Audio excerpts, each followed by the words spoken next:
And on Daytime Buffalo, the Bills are leading the charge on some community initiatives, and we have more details on how you can get involved.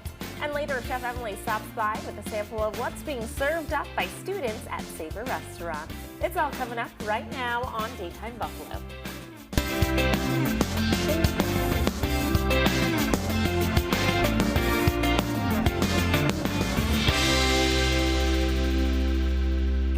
Afternoon, hello, and welcome to Daytime Buffalo. I'm your host, Chelsea Lavelle. Well, our first guest in the studio today is here with details on how the Buffalo Bills are supporting Hispanic Heritage Month and spreading awareness and education on the importance of CPR training. Welcome, Michelle Roberts from the Buffalo Bills. Thanks so much for joining me. Thanks for having me today. Of course. Alrighty, so we have a big game coming up tomorrow night, a Thursday night football game, but it's also a way for the Bills to start their celebrations of Hispanic Heritage Month, right? Yes. Yes, tomorrow evening we're going to recognize the Buffalo Bills nominees for the NFL's Latino Youth Honors Awards program. Amazing. So we have two outstanding high school seniors, one from Canisius High School and one from Mount Mercy Academy, that we'll be recognizing on the field during the game tomorrow. Really exciting stuff right there. Why is it important for the Bills to acknowledge Hispanic Heritage Month and celebrate it? Yes. Well, it's a big initiative of ours. We know that we have a lot of fans in the Hispanic community, and it's a league-wide initiative, and we're really excited to honor them tomorrow. There's going to be a bunch more coming up with Hispanic Heritage Month, but with it starting this week, we wanted to kick it off with tomorrow night's game. Perfect. Alrighty.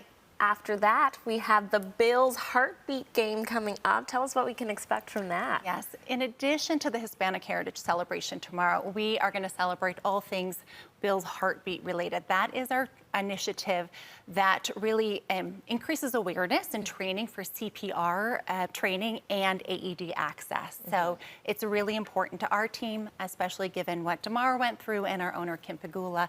So tomorrow, pre-game on the Boulevard, there's going to be CPR training. So anyone coming to the game can learn how to do CPR and have that life-saving skill.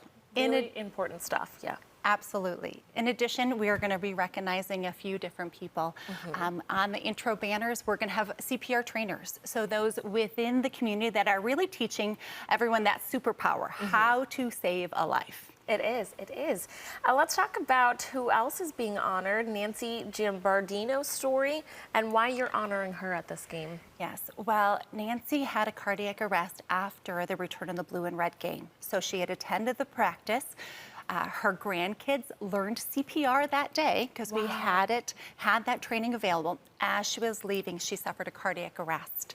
Her daughter immediately started CPR, and then our whole team stepped in.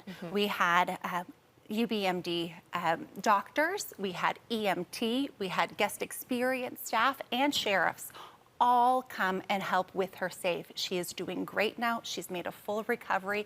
So the 18 people involved in that are all going to be recognized with the American Heart Association's Heart Saver Hero Award pre-game tomorrow. How incredible that those students or grandkids were able to literally apply those skills and be part of saving their grandmother's life. They saw firsthand the importance of that. Damar Hamlin talks about knowing CPR is a superpower. With that, you can save someone's life, knowing that if you have a cardiac arrest outside of the hospital, if someone has a cardiac arrest and you need to know CPR, it's likely going to be you're going to be using it on someone we know. Right. So to see that firsthand was incredible and really helps kind of relay the importance of knowing that skill. Right. Okay. Now, speaking of, you mentioned it, but there is going to be opportunities for the viewers to come out and learn CPR for themselves. Do they need to sign up in advance for this? There's no sign up, so they can come out to the game tomorrow night. We have CPR training available with most games. Also, when we go away against Carolina in October, we're going to have CPR training available at Cycle Nation. American Heart Association is going to take over the field house, and from 9 to noon before the kickoff of that game, we're going to have CPR training available to anyone that wants to come out. Really great stuff happening, Michelle. Let's talk about some other fun stuff that are going to be part of the game tomorrow. I know we have the Corgi Cup, which I'm super excited about. There's tons of great stuff happening throughout the games for people coming out to Highmark, right? Yes, we have a Corganizer coming out for the Corgi race, and these Corgis are going to race for the big prize. We've got a medal, we've got a belt, and that'll be halftime. Yes. And that'll be a fun race to see. Lots of great stuff happening. As always, we talked in the past about the food that's being elevated at the game, at the stadium, to really elevate that game day experience. It's going to be a fun night. The weather's still on our side right now. Looks beautiful. Beautiful. It'll be a great, you might be great sweating. game. And you know, in a couple months, you're going to think, remember that game I went to and I was sweating? I'll take it. I'll take it. Any day. I'm really excited. Where can our viewers go to learn more information about the Bills and all of the initiatives that you have outside of what happens on the field? Yes, well, buffalobills.com/community will have all our community initiatives, and specifically around the Heartbeat Initiative, buffalobills.com/heart is where you can find all of the information about what we're doing for CPR training, and where you can go and learn more. Alrighty, Michelle, thank you so much for coming in. Looking forward to tomorrow's game. Viewers, if you'd like to learn more about the Bills Heartbeat game and everything else the Buffalo Bills are doing in our community, just visit their website right there on your screen. Thanks again for coming in, Michelle. Thanks for having me.